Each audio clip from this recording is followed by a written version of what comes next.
Pregnancy பில்லோவில் பொதுவாக 2 விதம் இருக்குது. ஒன்று வந்து ஜே ஷேப்பில் இருக்கும், இன்னொன்று வந்து ஹெச் ஷேப்பில் இருக்கும். நான் ரெண்டுலேயும் வந்து என்ன பிரயோஜனங்கிறது சொல்கிறேன், உங்களுக்கு எது தேவையோ அதுக்கு தகுந்த மாதிரி வாங்கிக்கோங்க. ஜே பில்லோவில் வந்து அட்வான்டேஜ் என்ன அப்படின்னா வந்து உங்களுக்கு நெக் சப்போர்ட் கிடைக்கும். அது இல்லாமல் உங்களுக்கு வயிறு வச்சுக்கிறதுக்கும் உங்களுக்கு நடுவில் இருக்கும்.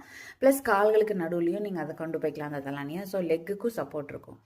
அதே மாதிரி பேக் சப்போர்ட் கூட இருக்கும். உங்களுக்கு வந்து ஃபிட் கரெக்டாக இருந்துச்சுன்னா பேக் சப்போர்ட் இருக்கும். இல்லை அந்த இன்னொரு சைடில் இருக்கிறது வர தலானிக்கும் உங்களுக்கு நடுவில் கேப் இருக்குன்னா நீங்கள் அதுக்கு நடுவில் சின்ன தலானி வச்சுக்கலாம். ஸோ உங்களுக்கு ஓவரால் சப்போர்ட் ஜே பில்லோவில் கிடைக்கும். இதுவே ஹெச் பில்லோ அப்படிங்கிறது என்னென்னா வந்து 2 சைடில் மட்டும் உங்களுக்கு ஒரு ஜாயிண்ட்டோட பில்லோஸ் இருக்கும். அது வந்து எப்படின்னா நீங்கள் லெஃப்ட் இல்லை ரைட்டில் திரும்புறீங்க அப்படின்னா உங்களுக்கு வந்து வயிற்றுக்கு மட்டும் சப்போர்ட் வந்து அந்த பில்லோ கிடைக்கும்.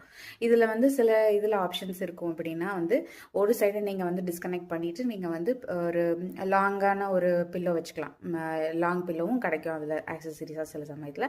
அப்போ உங்களுக்கு வந்து லெக் சப்போர்ட் கிடைக்கும். ஆனால் அது 2 சைடுக்கும் கிடைக்காது. ஸோ இதுவே நீங்கள் ஜே பில்லோ அப்படின்னு எடுத்துக்கிட்டிங்கன்னா 2 சைடில் நீங்கள் திருப்பி படுக்கும்போது உங்களுக்கு கால்களுக்கு நடுவில் தலானி கிடைக்கும். ஹெச் பில்லோ வாங்கினீங்கன்னா கண்டிப்பாக நீங்கள் அடிஷ்னலாக ஒரு தலானி வந்து கால்களுக்கு நடுவில் வச்சுக்க வேண்டியிருக்கும். அதனால் வந்து உங்களோட தேவைக்கு தகுந்த மாதிரி நீங்கள் வந்து பில்லோ வேணும்னா வாங்கிக்கோங்க. இது வாங்குறதுனால என்ன உபயோகம், வீட்டில் இருக்கிற பில்லோஸே போகாது அப்படின்னு கேட்டிங்கன்னா, தூக்கத்தில் வந்து நம்ம தனித்தனியாக ஒன்றுக்கும் பில்லோ வச்சுருந்தோம்னா நகர்ந்து போயிடுறதுக்கு வாய்ப்பு இருக்குது. இது வந்து ப்ரீ டிஃபைன்டு ஷேப்பாக இருக்கிறதுனால வந்துட்டு காலையில் எந்திரிக்கிற வரைக்கும் அதே மாதிரி இருக்கும்.